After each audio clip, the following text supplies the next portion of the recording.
Salut les petits amis, si vous êtes dans le leadership, que ce soit dans votre travail ou que ce soit à l'église et que vous trouvez que vous avez une vie qui n'est pas super équilibrée, eh bien j'ai ici un livre qui pourrait vous aider. Le voici, le voilà, j'espère que vous le voyez bien. Il s'appelle « Devenir un leader émotionnellement sain ». Voilà, donc moi je le lis parce que j'en avais assez d'être un leader émotionnellement malsain. C'est une blague. C'est un livre qui a été écrit par Peter Scazzero. Et Peter Scazzero, c'est aussi l'auteur d'un autre ouvrage qui est assez connu, qui s'appelle « Les chemins d'une spiritualité émotionnellement saine ». Alors, si vous avez déjà lu ce premier ouvrage, vous allez peut-être vous demander si c'est pas un peu redondant avec le deuxième. Ça l'est un peu, mais d'abord la répétition a une vertu pédagogique et ensuite ce qui est intéressant dans celui-là c'est qu'il est axé sur la dimension communautaire, c'est-à-dire il est axé sur la manière d'être un leader dans l'Église en particulier puisque lui-même est pasteur, mais je crois que c'est tout à fait adaptable si vous êtes dans un autre type de leadership. Alors qu'est-ce qu'il nous propose dans ce livre? En fait, il nous propose 4 choses. La première, c'est de faire face à nos zones d'ombre. La deuxième, c'est de donner la priorité à notre mariage ou à notre célibat. La troisième, c'est de ralentir pour une relation d'amour avec Jésus. Et la dernière, c'est de pratiquer le sabbat avec délice.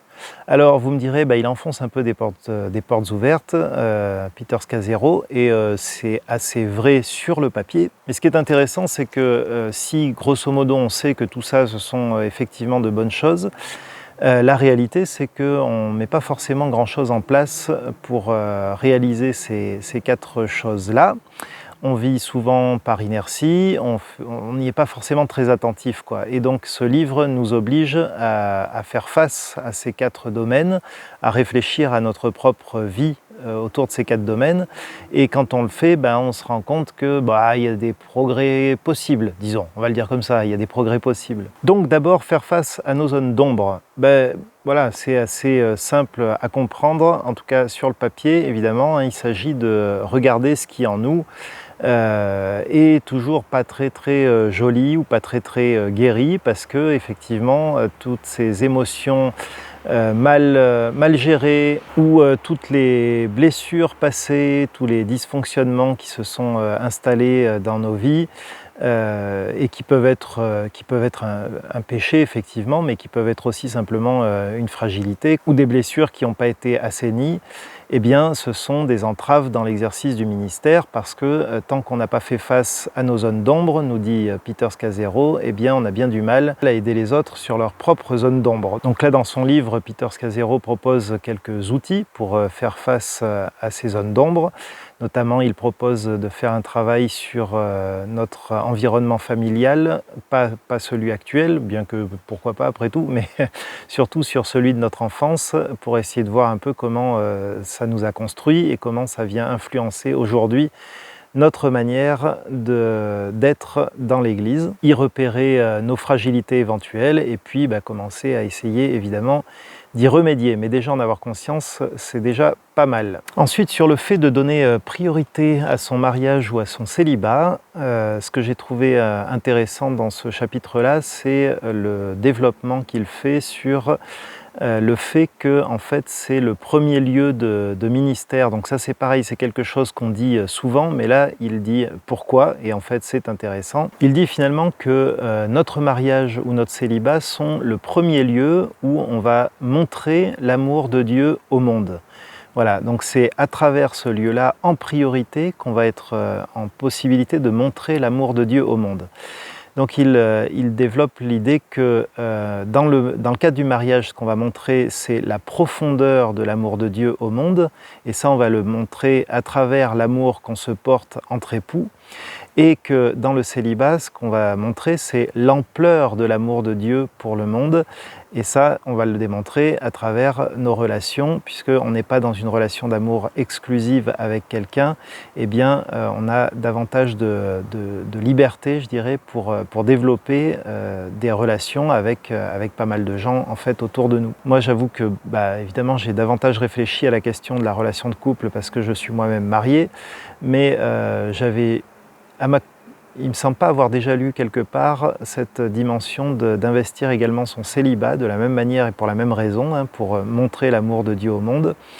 et à prendre autant au sérieux en fait son célibat que sa relation de couple. Donc ensuite, Peter Scazzero parle de ralentir pour une communion d'amour avec Dieu.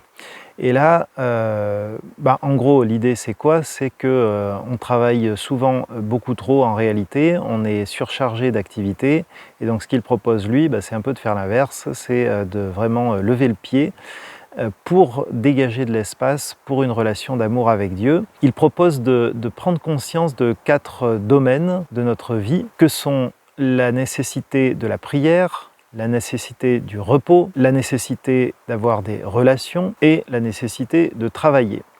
Et donc ce qu'il dit, c'est que si on réfléchit à ces 4 domaines, il nous explique un petit peu comment faire et tout ça, si on réfléchit à ces 4 domaines, ensuite ça va nous aider à prendre de bonnes décisions quant aux nouvelles opportunités qui pourraient se présenter ou aux sollicitations qu'on pourrait avoir, parce qu'il dit que si ces sollicitations viennent empiéter sur l'un de ces 4 domaines, probablement c'est qu'il faut les refuser. Il faut essayer de maintenir un bon équilibre entre ces 4 domaines, et donc si l'un des domaines vient à être déséquilibré parce que on a un petit peu trop forcé sur l'autre domaine, c'est probablement qu'on n'a pas pris la bonne décision quant à une sollicitation qu'on a reçue par exemple. Il propose aussi également, et ça c'est plus classique, de trouver notre désert, c'est-à-dire notre lieu de retrait où on va pouvoir passer du temps avec le Seigneur. Et donc la dernière chose qu'il développe, c'est pratiquer le sabbat avec délice, et là je ne vais pas vous en parler beaucoup plus parce qu'en fait j'ai fait toute une vidéo sur le sabbat. Vous pouvez la retrouver sur cette même chaîne, je ne sais plus comment elle s'appelle, mais enfin c'est au niveau du titre, ça tourne autour du repos, quoi, vous la retrouverez facilement. Mais effectivement, il invite à vraiment